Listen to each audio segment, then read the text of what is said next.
The longest US shutdown in history is over, but traders grapple for direction following the data blackouts and uncertainty over what it means for the Fed. Meanwhile, UK economic growth almost ground to a halt in the third quarter after the cyber attack on Jaguar Land Rover and the fear of tax hikes in the Labour government's upcoming budget. Plus, we'll bring you our exclusive interview with the Ukrainian President Volodymyr Zelenskiy out of Kyiv, who says fresh EU funding using frozen Russian assets is critical to his country's survival. Well, let's check in on these markets, shall we? The Sharpie ink is dry. The US government shutdown is over. And look at the picture of relief you can see here in global stocks, holding on to 3 days of gains so far. Futures pointing higher stateside as well. And now attention turns to what the Federal Reserve will do when and if it gets all of that data of which it has been starved. So gold up for a fifth straight day on the Fed cut bets. Euro dollar up 0.3% at a 116 handle. We've just had breaking across the terminal the latest IEA report, the International Energy Agency boosting its forecast of a record global oil glut for a sixth straight month. Brent weaker 0.3% at $62 a barrel. And if we look at the European map of how indexes are performing for stocks this morning, it's the FTSE that is the underperformer. Take a look at London. We're down 0.3%, weighed down by the oil majors, but a bit of outperformance for the CAC 40 in Paris, thanks to the luxury sector. So for the conversations that matter and the insights that you need, let's get started.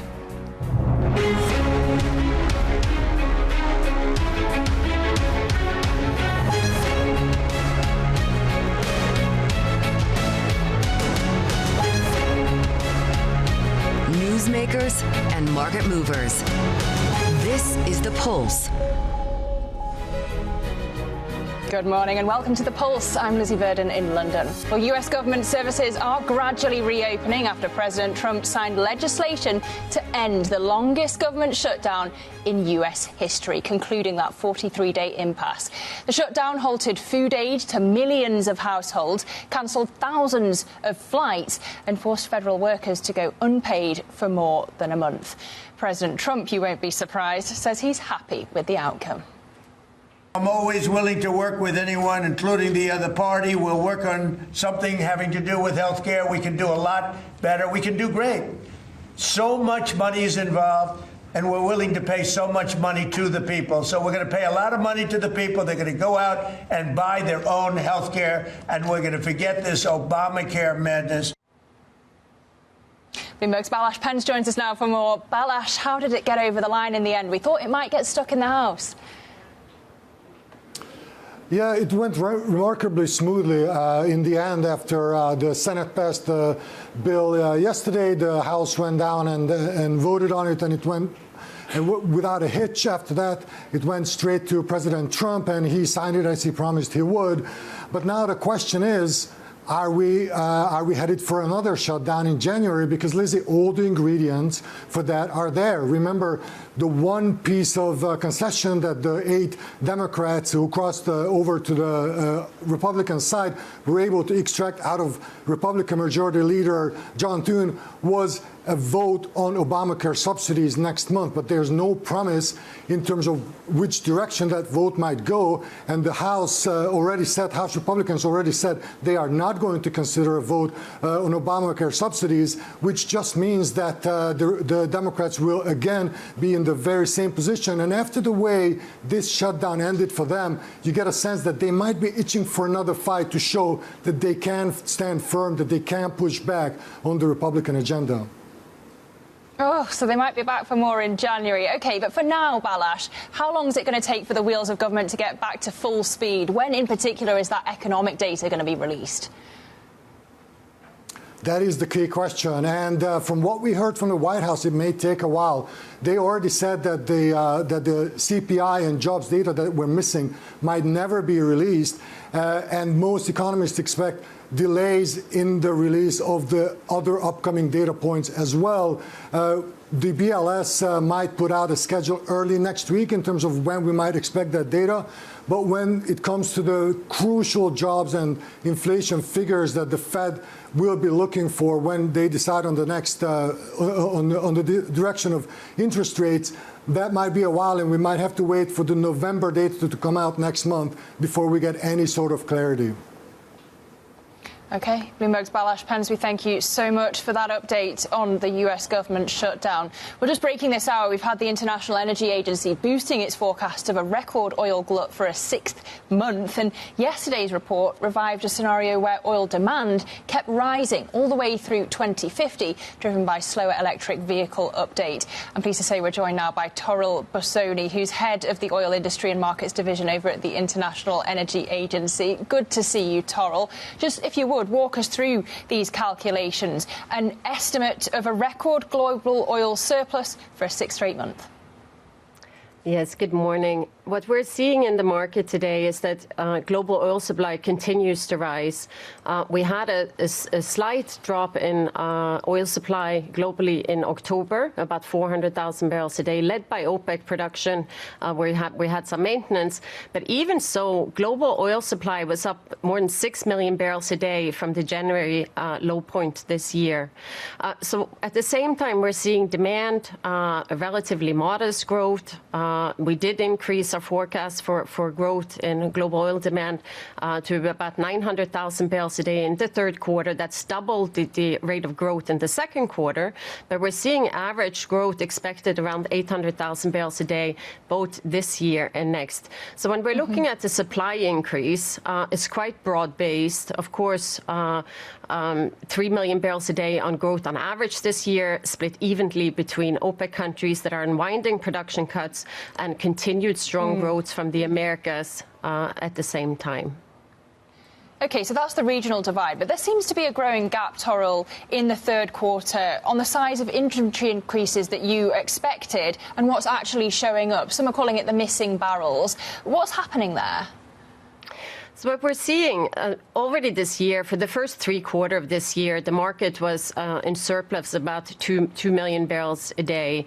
And over that period, we did see global inventories increasing by about 300 million barrels. So we are seeing the surplus manifesting itself in observed inventories. Of course, we don't have visibility on oil stocks in all parts of the world for all products. But what we are seeing is that during the first part of this year, significant stock buildings in Chinese crude storage. We also saw very significant increases in gas liquids holdings in the U.S. in particular.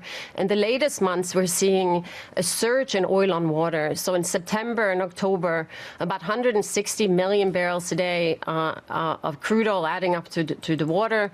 So this is on the basis of the record exports that we're seeing from the Middle East, but also from the U.S. and Brazil that are heading further afield to markets in Asia, and also as some of the oil from sanctioned countries, Russia and Iran, are piling up on the waters.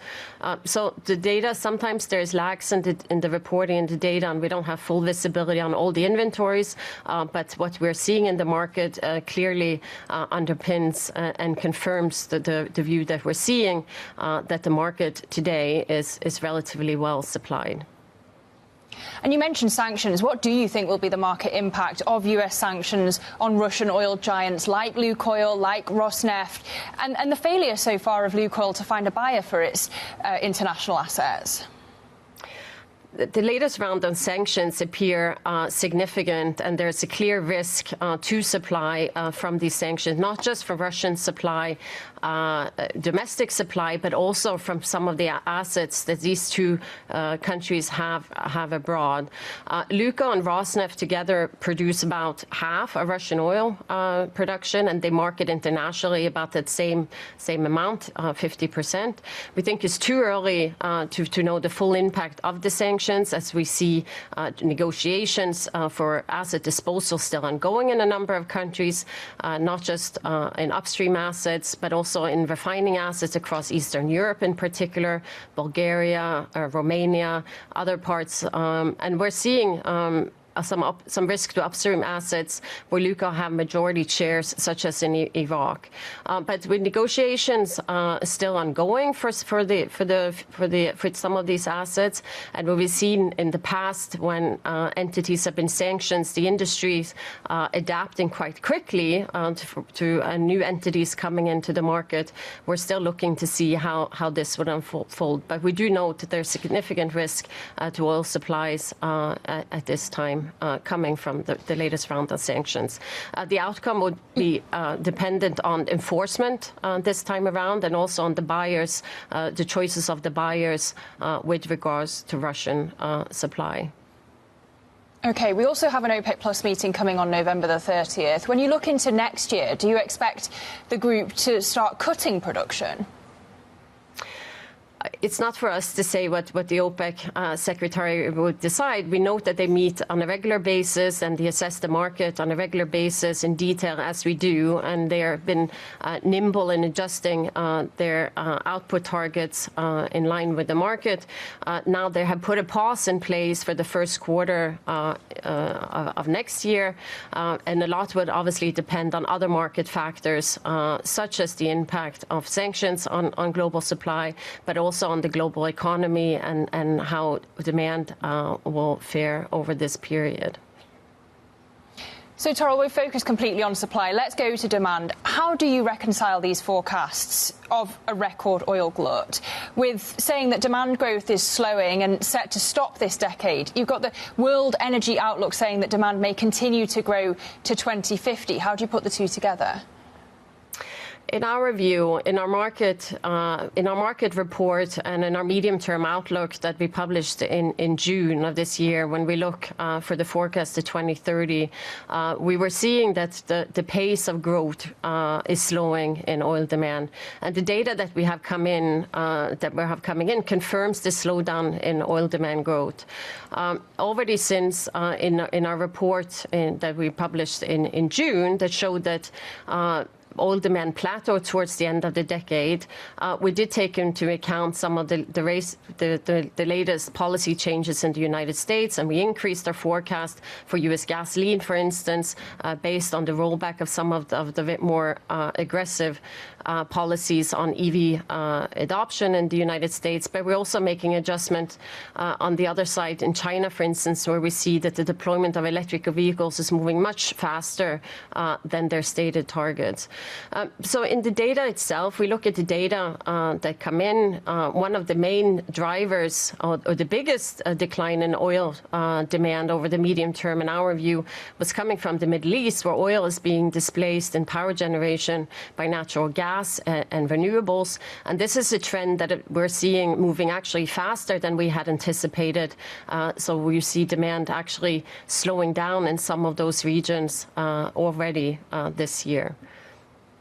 OK. Well, we're obviously seeing the oversupply narrative weighing on the Brent price this morning. $62 a barrel is where we trade, down 0.3%. Toril, always a pleasure to speak to you. Toril Bosoni, head of the Oil Industry and Markets Division over at the International Energy Agency. Now, let's get back to the market reaction to President Donald Trump signing this legislation to end the longest government shutdown in U.S. history. We're joined by Morwenna Coniam, co-editor of Bloomberg's Markets Today blog. Morwenna, just bring us up to speed on what we're seeing in markets as a result of the end of the shutdown. Yeah, so we are seeing some positive momentum in Europe, which follows through from Asia beforehand. I think it's important to note, though, that actually this was sort of priced in by now. You know, we've had reports the last few days as we've seen those various stages of it being sort of ended and signed coming up. So I think particularly like the US futures are, up a little, but we're seeing relatively a muted reaction. As you say, it was already to an extent expected. And actually some of the details, such as the data that won't ever be released or has been skipped over, or some of the uncertainty is actually still overhanging there. So if you're looking in terms of what economic data is going to give more clarity on the state of the US economy and what that means for the Federal Reserve, some of that key information is still missing. And that's, I think, making people a little bit more tentative on really trading off what the new expectations might be. Well, we're getting plenty of economic data here in the UK, not all of it pretty. 0.1% was the UK GDP number for the third quarter, so missing expectations. It's basically stagnant growth. Where does that leave the Chancellor? Yeah, it's not great news for her just less than 2 weeks before the budget. It was expected to show slowing growth this morning, but this is actually worse than expected. One of the main drivers of that slowdown was a drop in auto production, and that's actually partly because of the cyber attack that we saw in Jaguar Land Rover. So I suppose you can point to the fact that this was a sort of relatively one-off drag. But underlying that, there are also lots of sort of evidence of slow decision-making, uncertainty ahead of the budget, higher costs weighing on employers, across industries, which is a lot of that is due to things that were introduced in the last budget. One of the biggest sources of inflation, which was mentioned in GDP and which you saw in, wage data recently, is actually higher wages, but a lot of that's just being driven purely because of the higher national insurance contributions that employers have to make. So higher inflation, weaker growth, it's really not what the Chancellor wants to be seeing. I suppose the only thing that could help her in some ways is that it does seem to make it slightly more likely the Bank of England would want to, cut interest rates if those inflation pressures seem to be reasonably under control. And that is what she would obviously like to see in terms of servicing the government's debt. But, of course, her own budget will weigh into that December decision from the BOE. We'll see what they do. Morwenna Codium, co-editor of Bloomberg's Markets Today blog, we thank you so much. Well, coming up on the programme, we're going to speak to a true finance veteran, Ralph Schlosstein, on deal-making, private markets and the future of Wall Street. That conversation next. This is Bloomberg.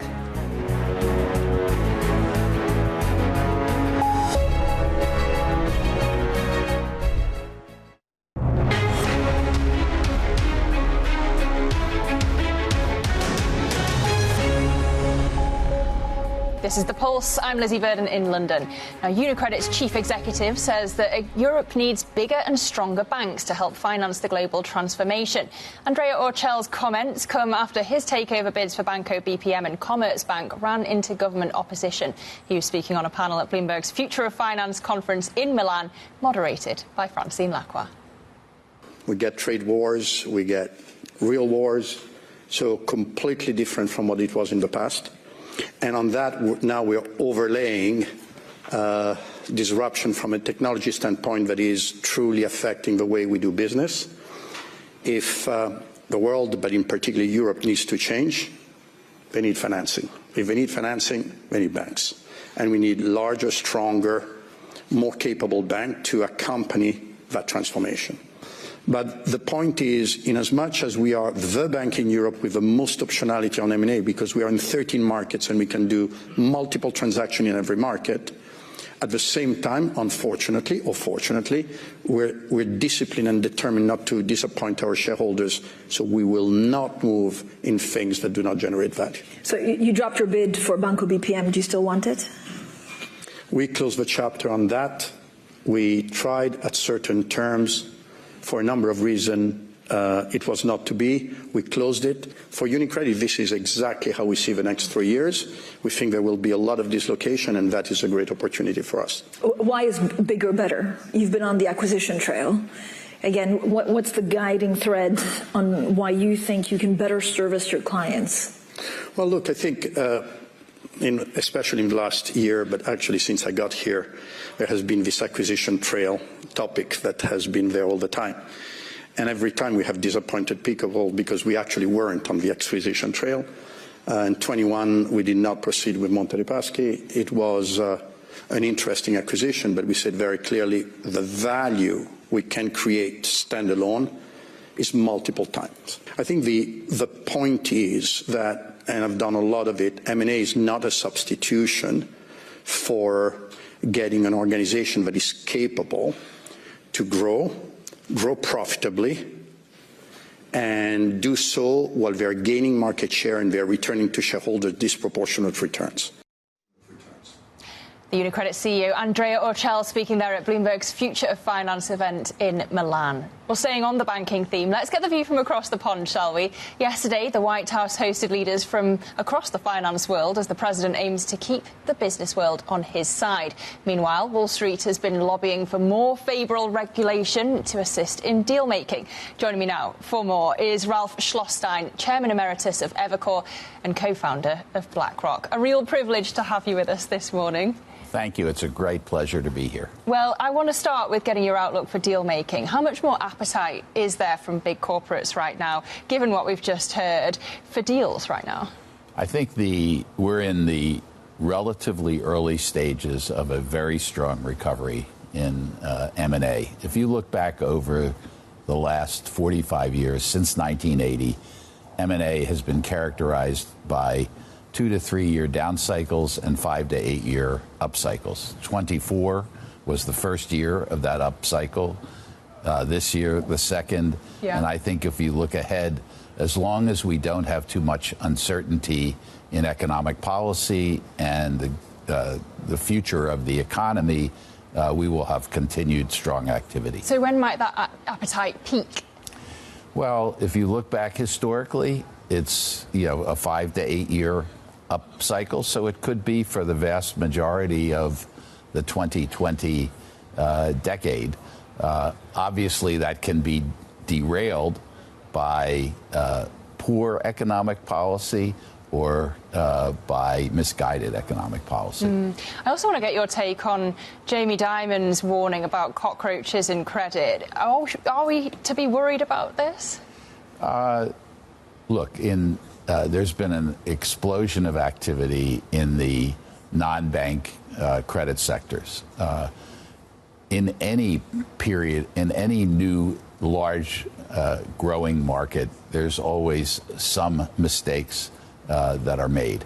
I think a few bad loans do not mean that this area is broadly infected. So you don't think there'll be more tricolours and first brand episodes? Well, I think there always are, particularly in a slow growing economy, there are areas of stress, and those areas, particularly when there's over leverage,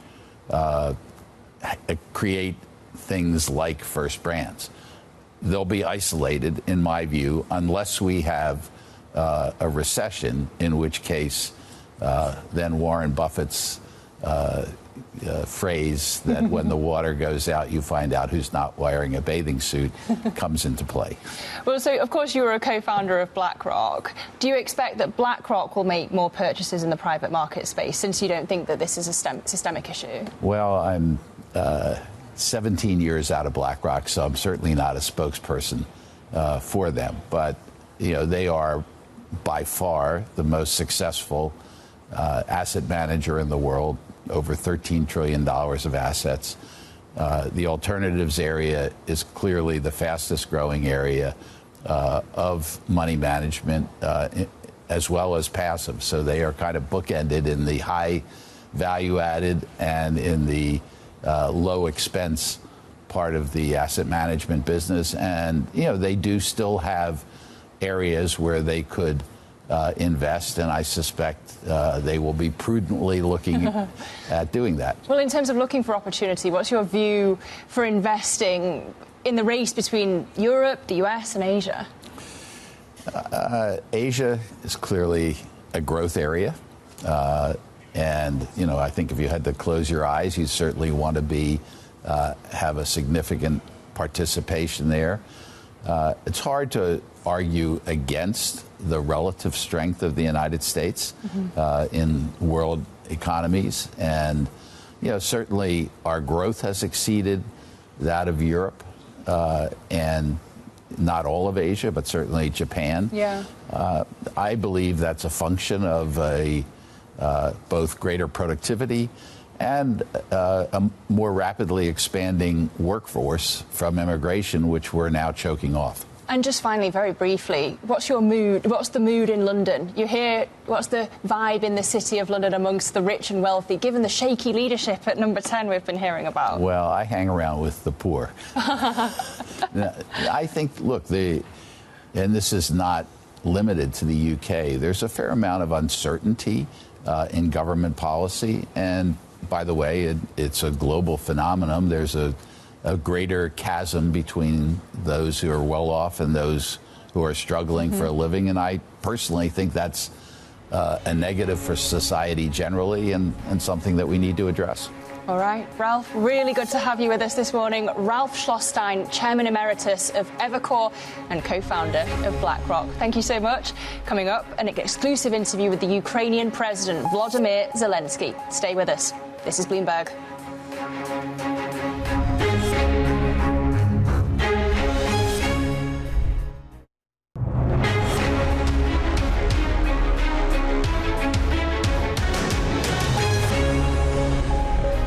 Good morning and welcome to The Pulse. I'm Lizzie Burden in London, and these are your top stories. The longest US shutdown in history is over, but traders grapple for direction following the data blackouts and uncertainty over what it means for the Federal Reserve. Here in the UK, economic growth almost ground to a halt in the third quarter after the cyber attack on Jaguar Land Rover and the fear of tax hikes in the Labour government's upcoming budget. Plus, our exclusive interview with the Ukrainian President Volodymyr Zelenskiy in Kyiv, who says that fresh EU funding using frozen Russian assets is critical to his country's survival. More on that interview now. Ukraine's president says that he wants frozen Russian assets to be used to fund the next stages of his country's war against the Russian invasion, heaping pressure on Brussels, of course. Volodymyr Zelenskiy gave an exclusive interview to our chief European correspondent, Oliver Crook, in Kyiv. This is important for me and for our people, and this is a big Europe, much more bigger than in Ukraine. We paid the most, high price because it's only Ukrainian losses here, but human losses, of course, first of all. But we have to understand that also. I think this is important for America, and I think this is very important not to give possibility to Russia just to. Russia began this aggression. Russia began this war. It's a war against us. They stolen, thousands of Ukrainian children. We can't. They don't respect. They don't respect the law, but they really respect the United States. They respect President Trump. I really think that President Trump can push Putin to negotiations, and that's why this is very important. And I think that like I said to senators, we are very thankful to First Lady, and I'm very thankful, like the President of Ukraine, that our First Ladies, Olena and Melania, that they spoke, they began to work on children question, how to bring kids back. This is very important, and I'm thankful to her and to other leaders who also helped us. For this moment, we brought 1,600 children. And you mentioned the Pearl Defense Program that was rolled out earlier this year. Is that bringing you what you need at this stage? I'm thankful to the President that we can get what we need. Not enough, but it depends on different things. But not enough. But not enough air defense, not enough missiles. I work on it personally. I work on it personally each day here in Ukraine and abroad.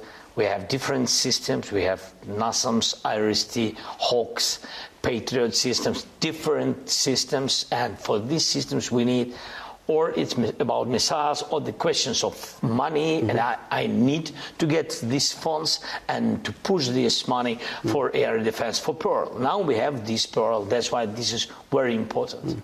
And in the U.S. shutdown, there have been reports that the U.S. shutdown has been affecting the Pearl program, that maybe it's been creating difficulties for allies to purchase through the program. It has had delays to deliveries. Has the U.S. shutdown had an impact on the battlefield for you? All such things in the United States, of course, have influence. You have to understand that you are leaders, and we count on your support. And of course, any kind of such challenges in your country have influence, of course, because it's not about the will of one or another. People or institutions. Sometimes it goes like because of logistics, some slow steps, we need it and it comes later, or or doesn't. So, I mean, that's why such things, of course, have influence. So you feel on the battlefield the U.S. shutdown?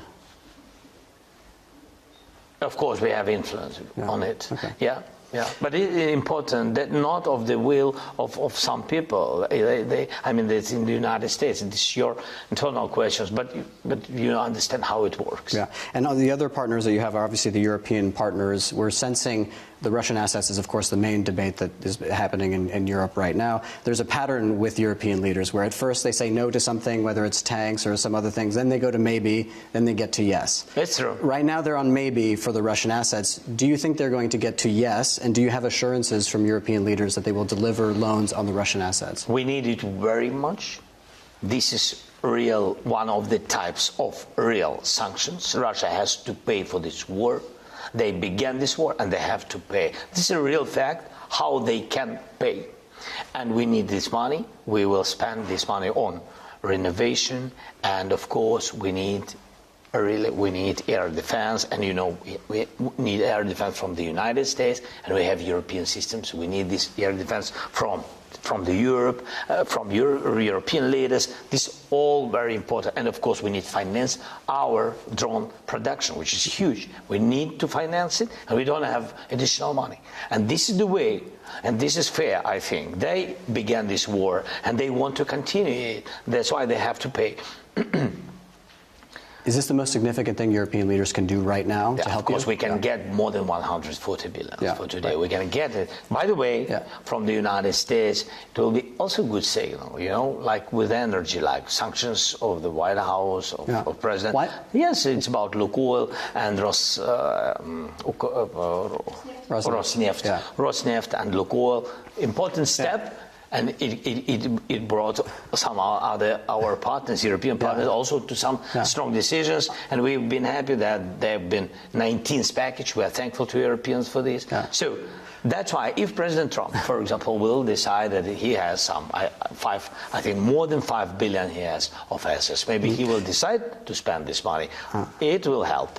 Have you discussed alternatives with allies about Russian assets if that does not come through? Is there an alternative plan? Is there a plan B? No, they understand that we need their support, and if, I hope, God bless, we will get this decision, but if they will not have this decision, of course, we together will find we have to find alternatives. It's a question of our surviving. That's why we need it very much, and I count on partners. And on the question of, you brought Donald Trump in connection to the Europeans, why did it take Donald Trump to get the Europeans to ban Russian LNG? He always said that he wants Europe to put sanctions on Russian energy. He always said that was during our meeting and etc. And you know that some countries in Europe, they really used it. Yes, it was not the case of 1 year. In the case of, I think, about 30 years, they had relations and a lot of different factories. They have common businesses. It's understandable. And then President of the United States, he said, okay, I'm ready, and if Europe will be ready. And of course, this decision, this way of sanctions was good. As I said to you, that it was American sanctions and European sanctions. It like split, and they came together. And I think this is good way. It was good way. And that's the same about assets. That's why I raised it about assets, that there are some assets in the United States. If the United States can do it, it will be helpful for European decisions also. Ukrainian President Volodymyr Zelenskiy speaking exclusively there to Bloomberg's chief European correspondent Oliver Crook. And the Palantir UK head Louis Mosley says that Ukraine is the, quote, bleeding edge of military tech. He's been speaking to Bloomberg's Tom McKenzie for the next episode of Bloomberg Tech Europe about how AI is reshaping defence. I think we're living through two big global changes. One is geopolitical and the other is technology. The interesting thing is they're happening at once. So you've got the world moving to a much more, well, let's call it the moment of American unipolarity is over. There are now adversaries, particularly China, that are near peer or even potentially stronger than the US in certain ways. So that's a fundamental geopolitical shift. But at the same time, you're seeing a revolution in artificial intelligence, technology which will change every aspect of our lives, not least defense and military. And you can see more of that exclusive conversation with Louis Mosley in the next episode of Bloomberg Tech Europe, which airs tomorrow at 6:30 a.m. London time. With the focus on defence and how AI has upended the industry, Tom McKenzie speaks with key players, including the co-CEO of Helsing and the managing director of General Catalyst. Now, the Franklin Templeton CEO says that AI is changing the finance industry more quickly than she anticipated. Chief Executive Jenny Johnson is speaking to Bloomberg for the new episode of Leaders with Francine Lacqua. I think this is faster than even I thought it was coming. So there's the obvious efficiencies in back office so that you can drive down the cost of your products, right? AI is going to be important there. Every big financial institution spends a lot of money on reconciliation between systems and reconciling data.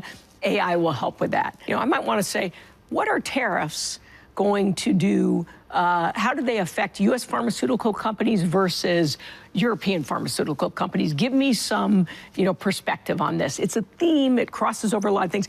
It goes through all of your research reports internally. It can consume data from all your sell-side reports, and it starts to come back with a theme. And then you can start to engage with that.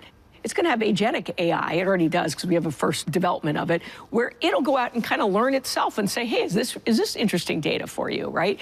And so if you can do that well, such that that advisor says, I love meeting with Franklin Templeton because those meetings are so valuable to me, that's going to be a win. And then same thing on the investment process. It's just going to make them much more efficient and effective. But then most firms will actually have the same models. So what makes the difference between the ones that win and the ones that don't? I actually don't think most firms will have the same models. I think that firms will leverage things like OpenAI and start to customize, but training the model is going to be all about your own data. That's why one of the first things you do when you're building out AI is you immediately fence off your own data. But what gets really interesting is that the AI leveraging as a tool by your entire talent force is going to be what the future is. And you can catch more of the Franklin Templeton CEO, Jenny Johnson, in the next episode of Leaders with Francine Lacqua. That premieres tomorrow at 5:30 p.m. London time, right here on Bloomberg Television. Now, the Siemens CEO, Roland Busch, has said that he's also focusing on AI investments for the industrial world. Bloomberg's Anna Edwards has been speaking to Busch following the firm's earnings. The midterm target we increased even to 6 to 9%. This, by the way, excludes Siemens Healthineers. And as I said, the reason is that we have highly competitive offerings due to our long-term investment. For example, in our software suite, we invested 28 billion in our software suite, which is today in industrial software maybe the most competitive one. If you want to build a digital twin of anything, we can build it for you. The most comprehensive physics-based digital twin. And we invest in AI. We talk about investing in AI technology in the next 3 years, $1 billion. And it's not new to us. We do that for many, many years. We have a lot of offerings already, but we are doubling down on AI. And we talk industrial AI. We bring AI now to the industrial world. So when we are serving very strong markets, we are serving the digital markets. They grow faster. These markets grow by 11%. We are investing and growing in the regions, the key regions, United States, China, India. And we are also doubling down on what we do in Germany, by the way. And we are investing in growing in verticals. We have growth verticals, which are super interesting, like semiconductors, big growth verticals, pharmaceuticals. This is a business, a market which is in its transformation.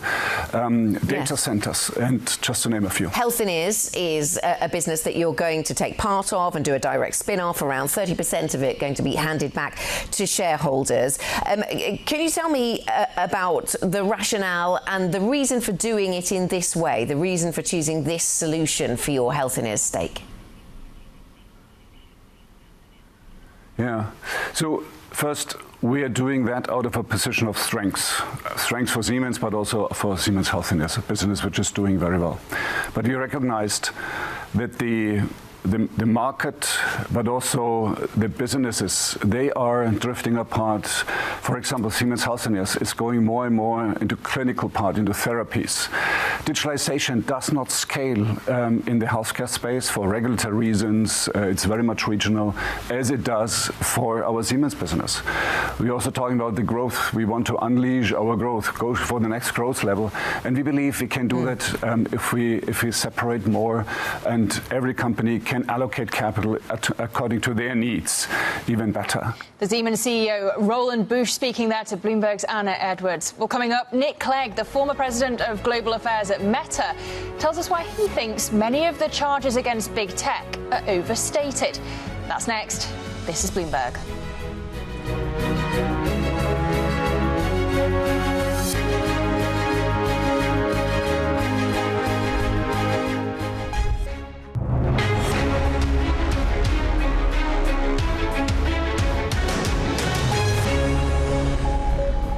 This is The Pulse. I'm Lizzie Burden in London. Well, UK GDP rose 0.1% in the third quarter, weaker than the 0.2% that was forecast. The data come, of course, ahead of the British government's highly anticipated budget on November the 26th. Weak growth and a 5% unemployment rate have traders betting on a Bank of England rate cut in December. Well, joining me now for more is Bloomberg Economics' Dan Hansen, our chief UK economist, of course. Dan, just first of all, walk us through why there was a downside surprise for Q3 GDP. Yeah, so, well, compared to our forecast at least, there are a couple of things. So the first thing was export growth was a little bit weaker than we expected. And I think the story there is about a slowdown in global growth. A little bit faster and a little bit feeding through a little bit quicker to the UK than we expected. The UK is a small, open economy. So what happens in the global economy matters a lot for the UK. I think the other thing that we've noticed in the data is probably ongoing consumer caution, and that is a story that has been in the data for a while now. This story about high saving rate in the UK, consumers squirreling away a little bit more cash every quarter, and that was in the data too. I mean, one other point just to add, there was an impact, particularly in September, with the JLR shutdown. Yes, Jaguar Land Rover. Jaguar Land Rover, exactly.